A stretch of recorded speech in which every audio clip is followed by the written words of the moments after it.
신약 185페이지 요한복음 21장 15절에서부터 17절까지입니다. 본문이 짧기 때문에 제가 먼저 읽어드리고 교제를 드리겠습니다. 요한복음 21장 15절. 저희가 초반 먹은 후에 예수께서 시몬 베드로에게 이르시되 요한의 아들 시몬아 내가 이 사람들보다 나를 더 사랑하느냐 하시니 가로되 주여 그러하이다. 내가 주를 사랑하는 줄 주께서 아시나이다. 가라사대 내 어린 양을 먹이라 하시고 또 두 번째 가라사대 요한의 아들 시몬아 내가 나를 사랑하느냐 하시니 가로되 주여 그러하이다. 내가 주를 사랑하는 줄 주께서 아시나이다.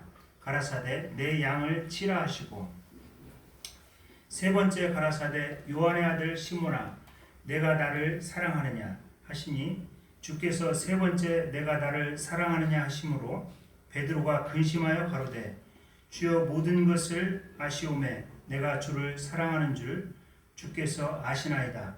예수께서 가라사대 내 양을 먹이라. 오늘 본문 내용은 이렇게 길지는 않습니다.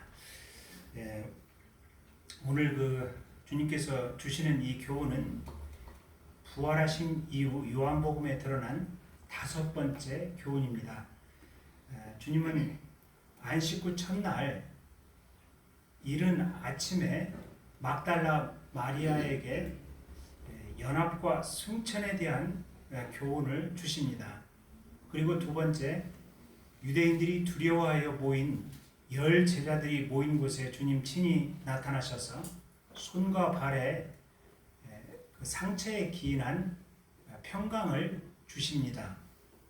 그리고 딱 일주일 후에 11제자, 그러니까 거기에 10제자가 모일 때는 도마가 빠졌습니다. 그래서 도마가 포함된 11제자가 모인 곳에 예수님은 친히 오셔서 믿음에 대한 교훈을 이렇게 주십니다.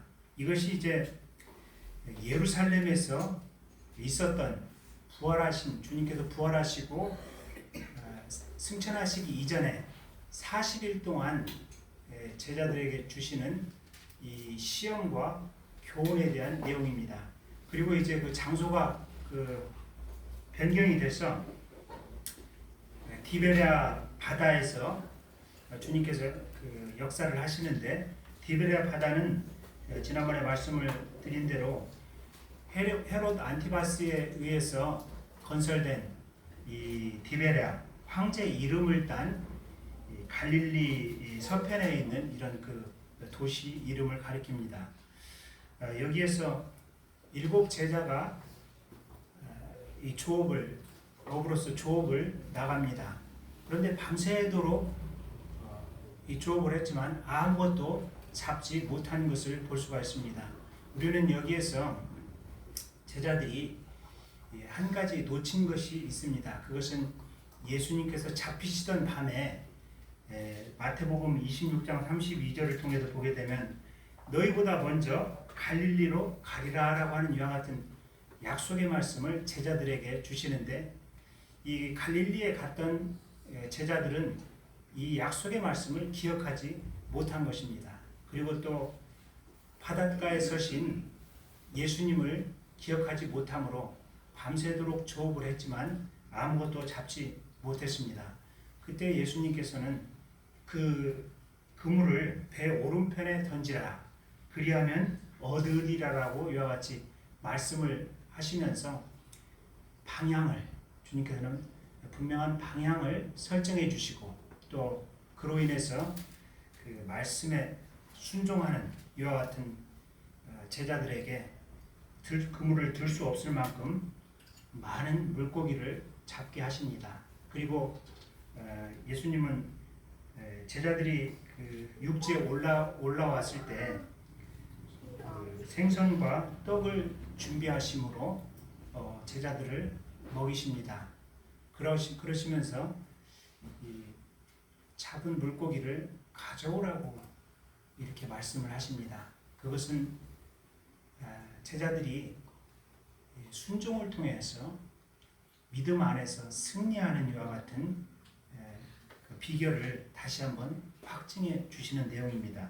오늘 본문의 내용은 이 갈릴리 바다, 그러니까 디베랴 바다에서 진행되는 이와 같은 부분이고요.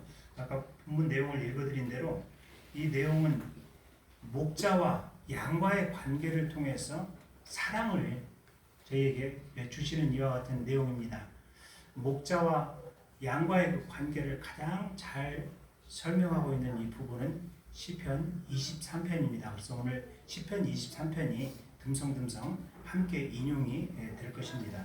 15절에 보게 되면 저희가 조반 먹은 후에 예수께서 시몬 베드로에게 이르시되 이렇게 시작을 하고 있습니다. 이것은 제자들의 그 육적인 필요를 공급하신 후에 영적인 필요를 채우시는 이와 같은 부분을 말씀하고 있는데, 이것은 시편 23편 5절에 있는 대로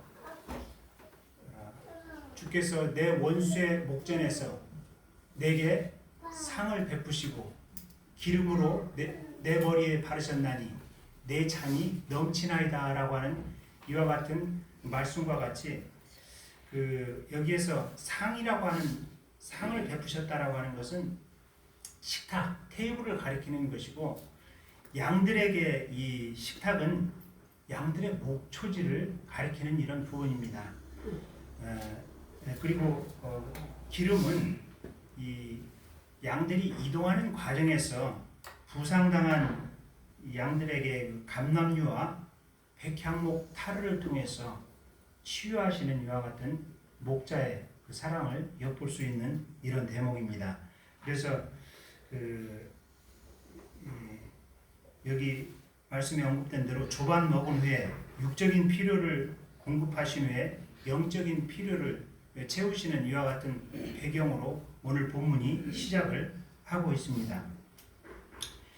그 15절 중반부를 보게 되면 요한의 아들 시몬아 내가 이 사람들보다 나를 더 사랑하느냐 하시니 가로되 주여 그러하이다 내가 주를 사랑하는 줄 주께서 아시나이다. 이렇게 연결되고 있습니다. 여기 본문 내용에 보게 되면 주님은 내가 이 사람들보다 나를 더 사랑하느냐 이렇게 질문을 하고 계십니다. 이것은 주님의 사랑은 자신을 돌아보게 합니다. 우리가 꼭 기억해야 될 첫 번째는 주님의 사랑은 우리 자신을 돌아보게 한다라고 하는 것입니다. 이것은 이제 마태복음 26장 33절에 보게 되면 찾지는 않겠습니다. 주님 잡히시던 밤에 다 주를 버릴지라도 나는 주를 버리지 않겠다라고 하는 이와 같은 다윗의 고백을 우리가 들을 수 있습니다. 그러나 잘 아시는 대로 이와 같은 이 베드로의 그 고백은 다 굴기 전에 3번 부인함으로 그것이 여지없이 이렇게 깨지는 것을 볼 수가 있습니다. 베드로의 이와 같은 그 고백이 주님에 대한 고백이 거짓이었다고는 볼 수가 없습니다. 그런데 그 베드로의 이와 같은 주님 잡히시던 밤에 다 주를 버릴지라도 나는 주를 버리지 않겠다라고 하는 이와 같은 베드로의 이와 같은 고백은 자신의 방법 또 자신의 능력에서 나온 이와 같은 고백이었다라고 하는 것을 우리는 알 수가 있습니다. 오늘 주님께서 베드로에게 내가 이 사람들보다 나를 더 사랑하느냐라고 하는 이와 같은 메시지는 이제 베드로는 그런 자신의 능력 또 자신의 방법으로 주님을 사랑하는 것이 아니라 십자가의 사역에 기초한 주님께서 주시는 이 사랑으로 이와 같은 내 어린 양을 먹이는 이와 같은 길로 나아가는 것을 볼 수가 있습니다. 여기 끝부분에 가라사대 내 어린 양을 먹이라 하시고, 이 어린 양은 어리고 또 약한 상태의 신자를 이렇게 지칭하는 이런 부분입니다. 이 어린 양은 내 어린 양입니다. 그러니까 주님의 어린 양이고 먼저는 내 어린 양은 베드로를 가리키는 이와 같은 부분으로 우리가 해석할 수 있습니다. 베드로는 막 십자가 사역을 통해서 구원을 받았을 때 목자 되신 주님께 어린 양과 같은 그런 위치에 있었고, 또 이와 같은 주님으로부터 공급받은 어린 양이었을 때 이와 같은 공급을 통해서 베드로는 그가 성장한 이후에 동일하게 주님의 그 어린 양들을 먹이라고 하는 이와 같은 명령을 주님으로부터 받는 것입니다. 저희도 동일하게 이와 같은 주님의 목자 되신 주님의 어린 양이 위치에 있었다라고 하는 것을 기억해 볼 수 있는 이런 부분입니다. 이 부분은 이제 시편 23편 1절과 3절에서 이 부분을 저희가 확인할 수 있는 부분인데요. 여호와는 나의 목자시니 내게 부족함이 없으리로다. 그가 나를 푸른 초장에 누이시며 쉴만한 물가로 인도하시는도다. 내 영혼을 소생시키시고 자기 이름을 위하여 의의 길로 인도하시는도다. 이렇게 다윗은 시편 23편에서 고백을 하고 있습니다. 우리는 먼저 목자 되신 주님과 그의 소유된 양과의 관계가 형성이 되어야 됩니다. 1절에서 여호와는 나의 목자시니 내게 부족함이 없으리로다라고 하는 이와 같은 다윗의 고백은 이 양은 사유재산입니다. 매매가 가능하다라고 하는 것이죠. 이것은 하나님께서 그리스도의 보배로운 피로 다윗을 또 우리 자신을 샀다라고 하는 것입니다. 이제 이 부분은 로마서 3장 23절에는 모든 사람이 죄를 범하였음에 하나님의 영광에 이르지 못하더니 그리스도 예수 안에 있는 구속으로 말미암아 하나님의 은혜로 값없이 의롭다 하심을 얻은 자 되었느니라, 이렇게 기록을 하고 있습니다. 여기서 구속은 값을 지불하고 하나님께서 그리스도의 보배로운 피로 값을 지불하고 우리를 소유된 양으로 사셨다라고 하는 것을 가리키는 이런 부분입니다. 이 부분은 이제 여러 부분에서 이 구속에 대한 부분이 나오는데, 예배소서 1장 7절에도 우리가 그리스도 안에서 그의 은혜의 풍성함을 따라 구속 곧 죄사함을 받았으니, 그래서 이 구속은 곧 죄사함을 가리키는 부분이다라고 하는 것도 우리가 확인할 수 있는 부분이고요. 또 골로새서 1장 14절은 그 아들 안에서 우리가 구속 곧 죄사함을 받았도다. 이와 같이 이 구속에 대한 언급이 지속적으로 나오고 있습니다. 이것은 하나님께서 그리스도의 보배로운 피로 피값을, 우리의 그 죄값을 대신 지불하시고 우리를 사가셨다라고 하는 것을 가리키는 이런 그 부분입니다. 이런 그 하나님과 저희 사이에 목자와 양의 관계가 성립되지 않는다면 그 신앙은 가짜입니다. 그래서 우리는 주님은 나의 목자가 되시고 나는 그의 소유된 양인가라고 하는 이 부분은 우리의 신앙생활에서 꼭 점검을 해야 될 부분이고, 구도하시는 분들은 이 부분에 꼭 창념을 하셔야 됩니다. 2절에 언급된 대로 그가 나를 푸른 초장에 누이시며 쉴만한 물가로 인도하시는도다, 이렇게 기록을 하고 있습니다. 자, 양이 푸른 초장에 누웠다라고 하는 것은 충분히 배불리 먹었다라고 하는 것을 첫 번째 생각할 수 있는 부분이겠고요. 양이 푸른 초장에 누웠다라고 하는 것은 안전이 보장이 되는 것입니다. 방금 구속 곧 죄사함은 저희들에게 영원한 안전을 제공하는 이와 같은 역할을 하는 것입니다. 히브리서 10장 10절인가요? 10장 10절은 이 뜻을 쫓아 예수 그리스도의 몸을 단번에 들이심으로 말미암아 우리가 거룩함을 얻었노라, 이렇게 기록을 하고 있습니다. 또한 10장 14절은 한 제물로 거룩하게 된 자들을 영원히 온전케 하셨느니라 라고 하는 이와 같은 이 구속 고체사함의 영원한 안전을 말씀하고 있는 이런 부분입니다. 자, 여기 내 어린 양을 먹이라라고 하는 이와 같은 부분들은 충분한 그 양들이 목초지에서 음식을 제공을 받고 쉼을 누리는 이런 그 푸른 초장에서의 그 안전을 말씀하고 있고, 성도는 이 푸른 초장이 말씀이라고 하는 것을 잘 아실 것입니다. 말씀을 지속적으로 공급을 받아야 되는 이런 부분입니다. 자, 두 번째입니다. 16절. 또 두 번째 가라사대 요한의 아들 시몬아 내가 나를 사랑하느냐 하시니 가로되 주여 그러하이다. 내가 주를 사랑하는 줄 주께서 아시나이다. 가라사대 내 양을 치라 하시고, 여기 이제 두 번째 동일한 이런 질문, 내가 나를 사랑하느냐라고 베드로에게 이와 같이 말씀을 하십니다. 그러시면서 그 주님은 베드로에게 내 양을 치라라고 이렇게 말씀을 하십니다. 여기에 그 양은 어린 양이 아닙니다. 이것은 그 성장하는 양을 가리키는 이런 그 표현입니다. 그리고 치라라고 하는 것은 먹이다라고 하는 단어와 크게 다르지는 않습니다. 원어적으로 크게 다르지는 않는데, 이 친다라고 하는 이와 같은 부분들은 양식을 제공하는 것 이상을 의미하고 있습니다. 사도행전 20장 28절은 하나님이 자기 피로 사신 교회를 치게 하셨느니라 이렇게 기록을 하고 있습니다.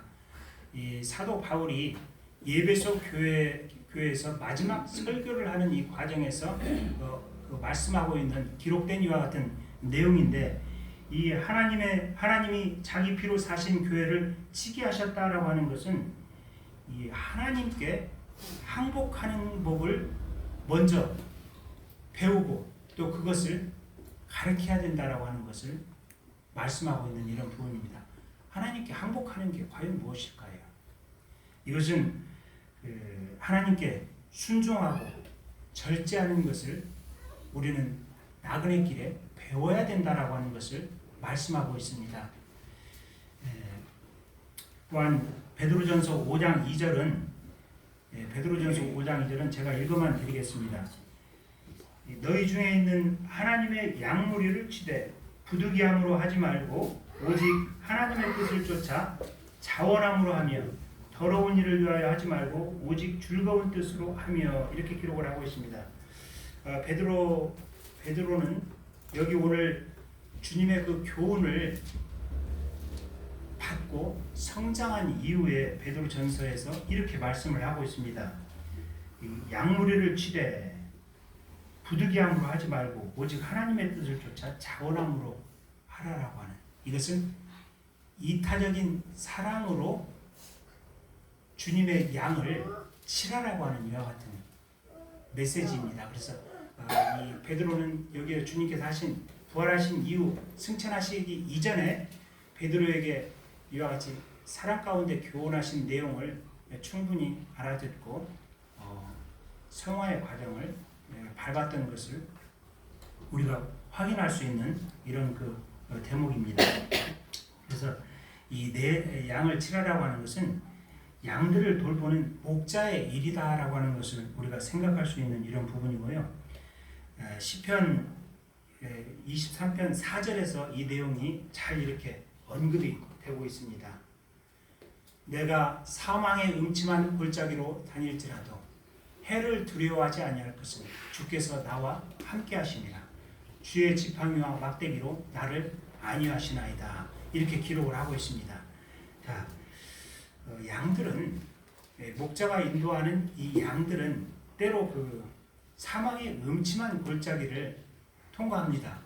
충분히 원만한 이와 같은 좋은 목초지로 향하기 위해서는 이와 같은 사망의 음침한 골짜기가 양들에게 반드시 있다라고 하는 것을 우리가 생각할 수 있는 부분이고, 이와 같은 그 사망의 음침한 골짜기로 이렇게 통과하게 될 때 해를 두려워하지 않는 것은 목자가 함께하기 때문입니다. 목자가 함께하기 때문에 양들은 두려워하지 않습니다. 그리고 이 목자가 양들과 함께하고 있다라고 하는 이와 같은 구체적인 부분은 여기 지팡이와 막대기가 언급이 되고 있습니다. 이것은 이제 저희들의 성도들의 구원받은 그리스도인들의 나그네 길에서 보여주는 이와 같은 교훈은 이것입니다. 내가 사망의 음침한 골짜기라고 하는 것은, 음침한 골짜기는 원어적으로 그늘진 골짜기를 가리키는 이런 부분입니다. 그늘진 골짜기라고 하는 것은 사실은 실체가 없는 부분입니다. 사단은 저희들의 그 나그네 길에 마치 사망의 음침한 골짜기, 이 그늘진 골짜기, 마치 이 죽음의 공포, 두려움이 밀려오게 하는 이와 같은 환경을 사단은 저희들에게 조성을 합니다. 그래서 참기만 한 것을 호박만하게 부풀려 가지고 두려움에 떨게 하고, 그와 같은 두려움, 염려를 통해서 사단은 모든 인생들을 자기의 손아귀에 듣고 자기의 원하는 대로 끌고 가고자 한다라고 하는 것입니다. 그러나 우리는 그 원문을, 다윗이 고백한 이 시편 23편 4절의 원문을 자세히 보게 되면 그것은 사망의 음침한 골짜기, 그늘진 골짜기였고, 골짜기로 지날지라도 통과하는 것입니다. 지나가는 것입니다. 대부분의 세상의 사람들이 얘기하는 것처럼 많은 근심과 두려움, 때로 그것이 죽음의 이와 같은 공포라 할지라도 그것은 95%는 일어나지 않습니다. 그러나 5% 실제하는 두려움이 있다 할지라도 그것은 지나가는 것입니다. 전도서 1장은 해 아래는 새 것이 없다라고 이렇게 언급을 하고 있습니다. 우리는 특별한 이와 같은 고난의 환경에 직면한 것이 아니라 인류가 끊임없이 직면한 이와 같은 새로운 환경이 아니라 이미 먼저 세대가 경험했던 이와 같은 두려움을 통과할 때가 있다라고 하는 것입니다. 그럴지라도 우리는 주님께서 함께 하심으로, 주님의 임재 가운데서 주님께서, 목자 되신 주님께서 함께 하심으로 해악을 또 그 역경을 두려워하지 않는다라고 하는 이런 부분이고요. 오늘 여기 그 16절에 내 양을 치라라고 하는 이 부분을 이제 설명을 좀 드리겠습니다. 여기 주께서 나와 함께 하심이라, 주의 지팡이와 막대기로 나를 안위하시나이다, 이렇게 다윗은 언급을 하고 있습니다. 지팡이와 막대기, 목자가 양들을 통치하는 이와 같은 수단입니다. 그 지팡이는 끝이 이렇게 구부러졌죠. 끝이 구부러졌고, 막대기는 그냥 일자로 돼 있다, 이렇게 쉽게 생각하면 좋을 것 같습니다. 특별한 막대기도 있고 특별한 지팡이도 있을 수 있습니다만, 일반적으로 지팡이는 끝이 이렇게 구부러졌습니다.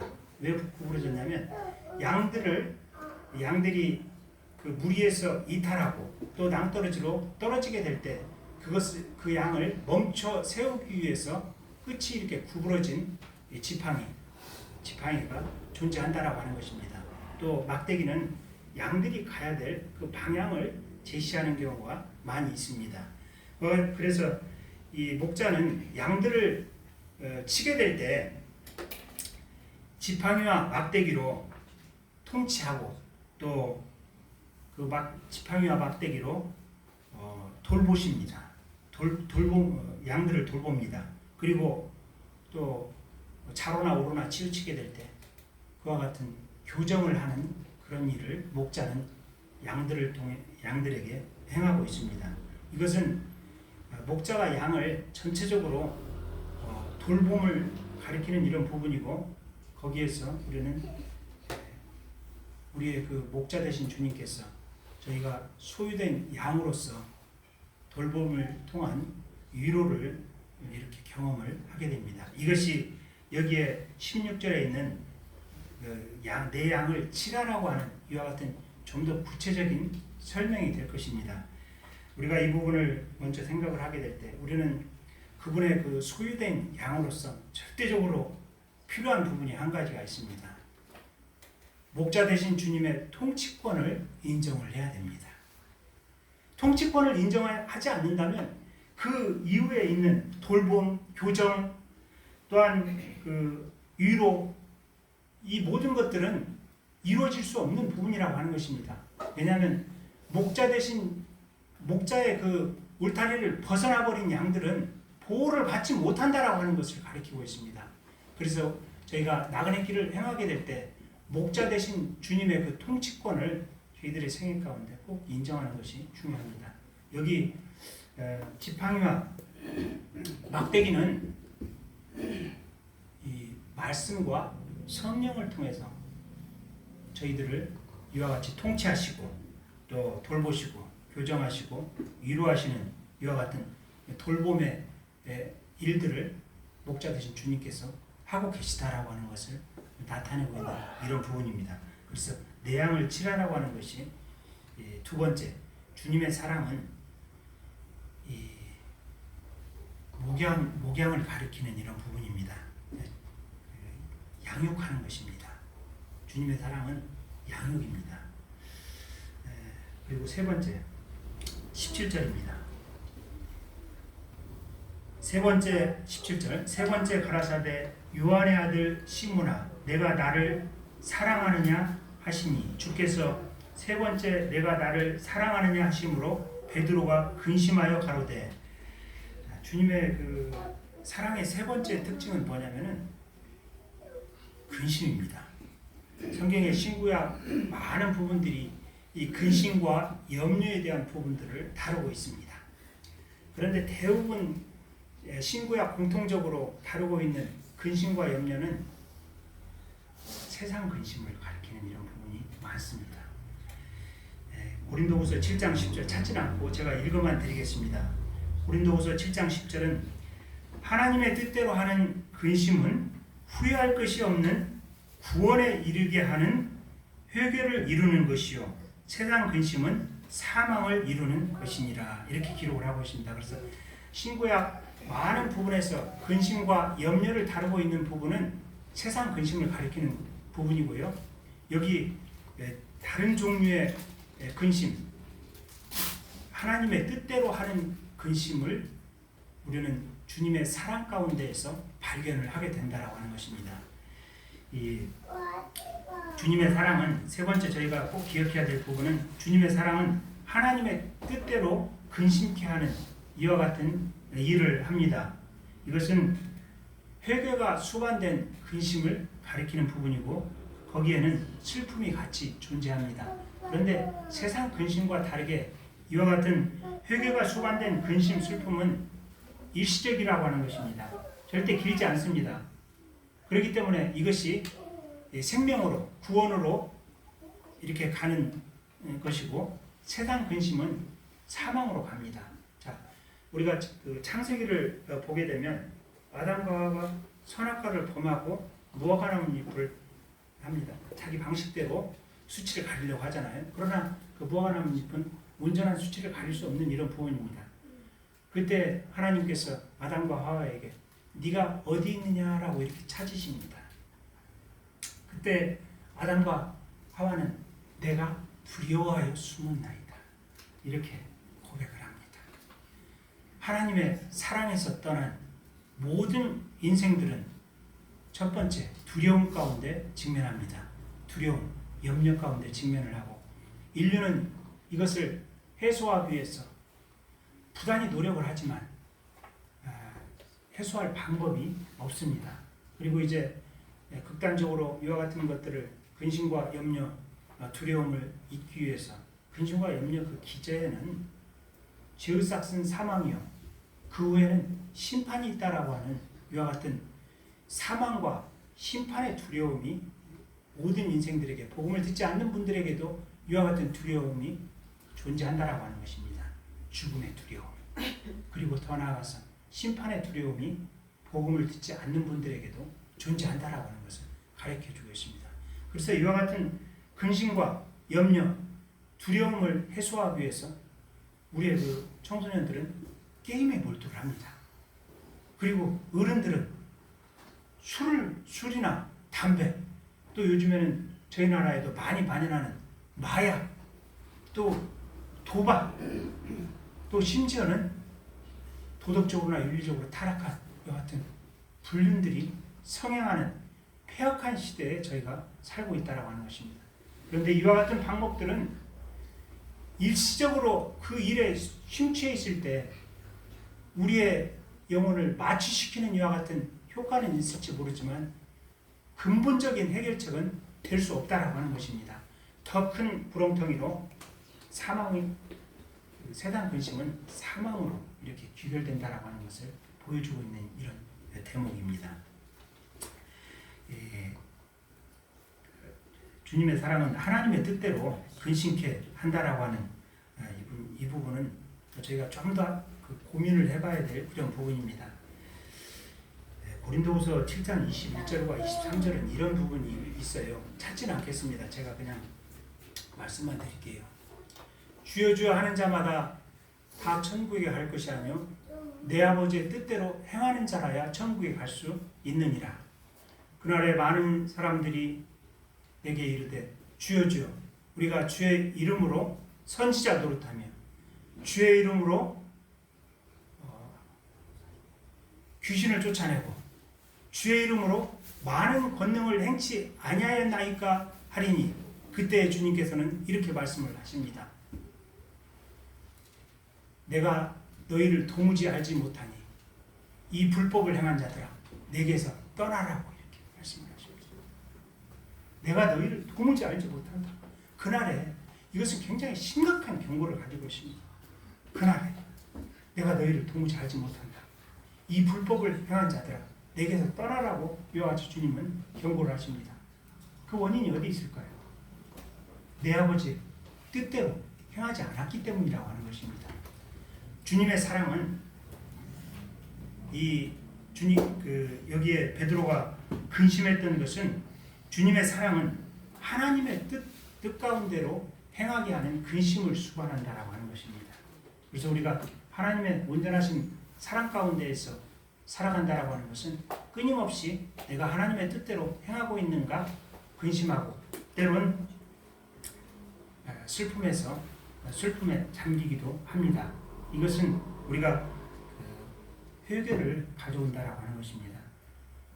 주님의 사랑 가운데 있을 때 참된 회개가 이루어지는 이런 부분입니다. 우리가 이제 두 가지 성경에서 두 가지 사례를 명확하게 이렇게 보죠. 베드로는 주님의 그 말씀이 생각나서 회개를 합니다. 그런데 스스로 회개하는 사람이 있습니다. 가룟 유다입니다. 그는 스스로 회개하여 스스로 자기 자신을 처벌함으로 이렇게 죽음을 맞는 것을 볼 수가 있습니다. 이것은 명백히 다른 것입니다. 그래서 여기 주님의 사랑은 하나님의 뜻 가운데로 인도한다라고 하는 것을 세 번째로 기억해야 될 제목이라고 이렇게 생각이 듭니다. 여기 17절 중간에 보게 되면 이렇게 기록을 하고 있습니다. 주여 모든 것을 아시오매 내가 주를 사랑하는 줄을 주께서 아시나이다. 예수께서 가라사대 내 양을 먹이라 이렇게 말씀을 하십니다. 자 여기 주여 모든 것을 아시오매 이렇게 베드로는 고백을 하고 있습니다. 베드로는 예수 그리스도께서 십자가의 사역을 이루신 이후에 부활하신 모습을 목격을 합니다. 그리고 이제 여기 모든 것을 베드로의 모든 것을 아시오메라고 하는 이와 같은 고백은 이와 같은 과정을 통해서 주님의 신성을 온전히 본 것입니다. 주님의 신성을 온전히 보고 베드로 자신의 과거, 현재 또 미래를 아신다라고 하는 이와 같은 고백을 하고 있는 내용입니다. 베드로의 그 연약에도 불구하고 베드로는 허물을 많이 드러냈던 이런 제자 중에 하나입니다. 주님을 많이 사랑했어요. 그런데 아까 언급을 드린 대로 초기에 그는 자신의 방법대로 또 자신의 능력대로 주님을 사랑했던 거예요. 우리가 십자가의 길을 간다라고 하는 것, 주님을 따라간다라고 하는 것은 내 방법대로, 내 고유의 능력대로 절대 천상에 이룰 수 없습니다. 그렇게는 안 됩니다. 베드로는 오늘 이 주님의 이와 같은 사랑의 교제를 통해서 전환점을 가져옵니다. 자기 자신의 방법을 버리고 하나님의 방법을 택합니다. 그리고 자신의 능력이 아니라 주님께서 주신 이 사랑 가운데 주신 능력으로 행하는 길을 이렇게 걷고 있는 것을 우리가 베드로 서신서에서 이렇게 확인할 수 있는 이런 부분입니다. 베드로의 그 연약에도 불구하고 주님은 베드로를 은혜와 사랑으로 인도하시는 주님이십니다. 이것은 미래에도 베드로 생의 미래에도 동일합니다. 이것은 저희들에게도 동일합니다. 저희는 말씀을 벗어나서 인간적으로 우리 자신을 보게 되면 많이 부족합니다. 구원받은 이전에는 말할 것도 없고 구원받은 이후에도 많이 부족합니다. 그럼에도 불구하고 우리는 우리 자신을 우리의 육체대로 보지 않습니다. 우리는 하나님의 말씀을 통해서 이 세상을 보고 또 그 말씀을 통해서 다른 성도들을 보고 또 그 말씀을 통해서 우리 자신을 봅니다. 사도 바울은 그의 생애 가운데에서 나도 나를 정죄치 않는다라고 하는 이런 고백을 하고 있습니다. 사도 바울조차도 그가 하나님의 말씀을 벗어나서 인간적으로 자신을 보게 되면 정죄에 빠질 수 있다라고 하는 것입니다. 우리는 이런 점에서 여기 오늘 베드로가 고백하고 있는 모든 것을 아시오매 베드로의 그 연약에도 불구하고 주님은 은혜와 사랑으로 인도하신 주님 베드로의 생애 미래에도 동일한 은혜를 베푸실 것이다 라고 하는 것입니다. 저희들에게도 동일한 이와 같은 은혜가 주어져 있습니다. 이 부분에 대해서 시편 36편 6절은 나의 평생에 선하심과 인자하심이 정령 나를 따르리니 내가 여호와의 집에 영원히 거하리로다 이렇게 기록을 하고 있습니다. 이것은 이 고백은 다윗의 생애는요 시편 23편을 보게 되면 굉장히 평안할 것 같잖아요. 그런데 그렇지 않습니다. 이 다윗의 생애는 많은 대적들의 그 공격에 직면해 있는 때가 굉장히 많았다라고 하는 것입니다. 이 다윗의 그 생애 그 대적들의 그 공격에 직면해 있을지라도 이 다윗은 여호와의 처소에 안전히 도착할 것이라고 하는 이와 같은 고백이 시편 23편 6절의 내용입니다. 그리고 또 더불어 그 안에서 하나님의 집에서 영원히 거주할 것이다 라고 하는 이런 고백을 하고 있습니다. 저희들도 마찬가지입니다. 우리는 이 사망의 음침한 골짜기와 같은 이 세상을 나그네로 행하게 될 때 많은 대적의 공격에 직면한 상태에 있습니다. 우리가 하나님의 말씀의 원리대로 살면 많은 것에 형통할 것 같잖아요. 그런데 꼭 그런 것은 아닙니다. 우리에게는 지나치게 넘치거나 지나치게 부족하지 않는 은혜가 주어지는 것은 사실입니다. 그런데 이 세상에서 언급하고 있는 이런 그 형통함과 하나님께서 저에게 주시는 그리스도 안에서 믿음의 형통함은 근본적으로 다르다라고 하는 것도 꼭 기억을 해야 됩니다. 저희가 말씀의 원리대로 그리스도의 향기를 드러내게 될 때 세상은 우리를 좋아할까요? 절대 그렇지 않습니다.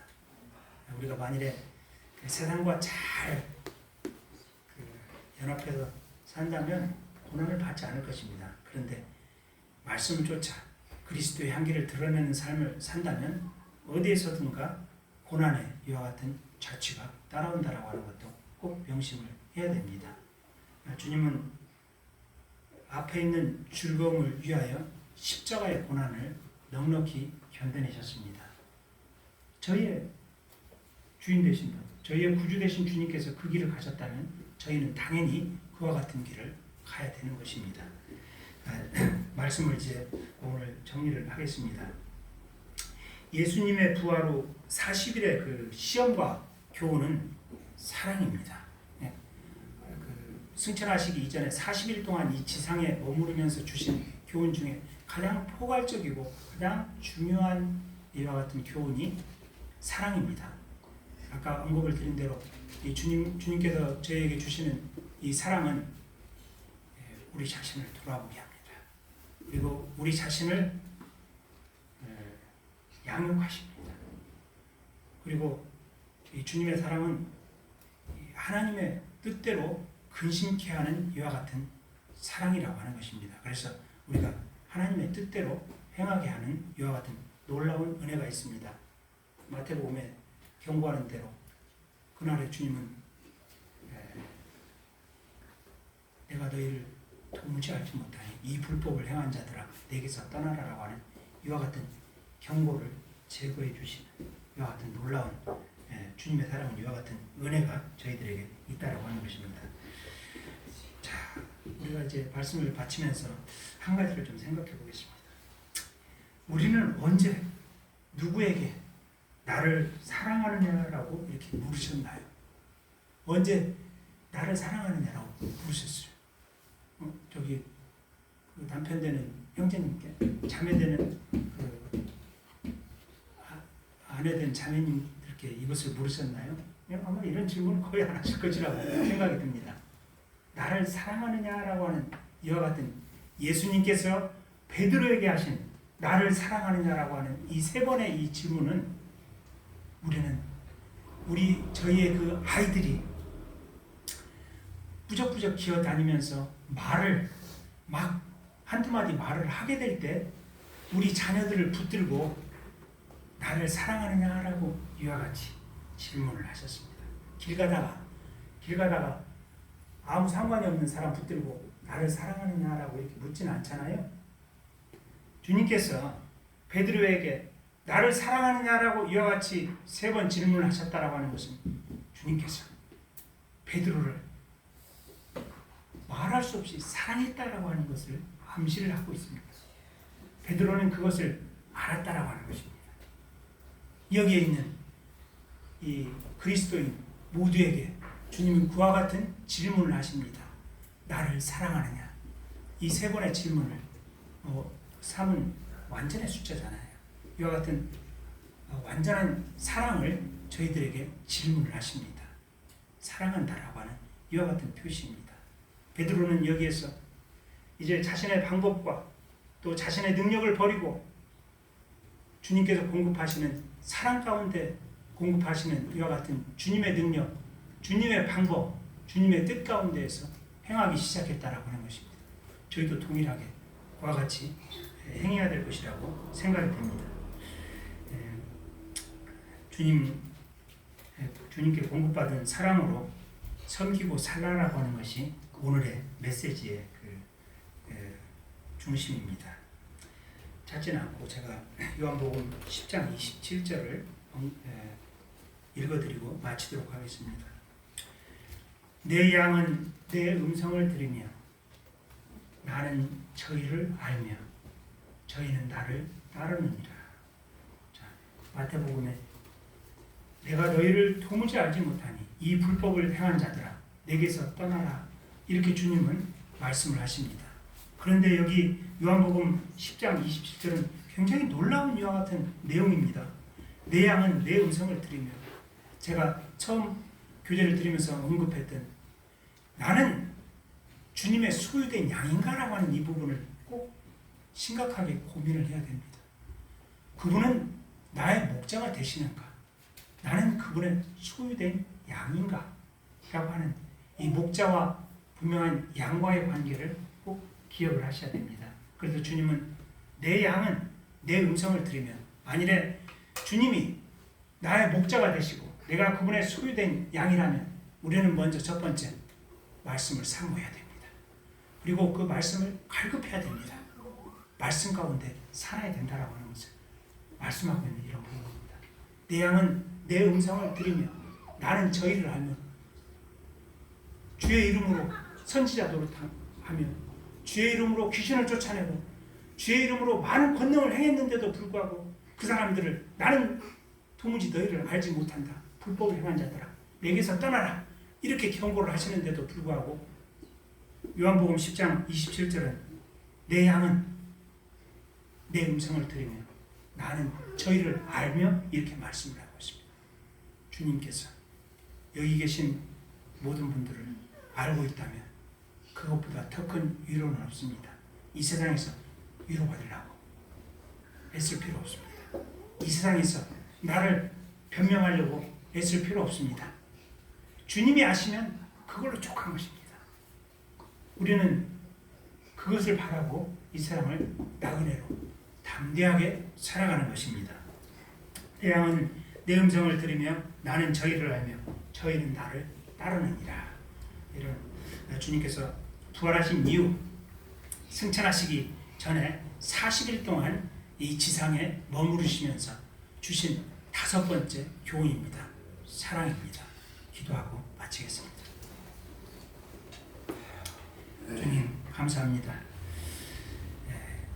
저희가 죄인 되었을 때 그리스도께서 저희를 위해 죽으심으로 하나님에 대한 사랑을 확증하셨던 것을 저희가 기억을 하게 되었나이다.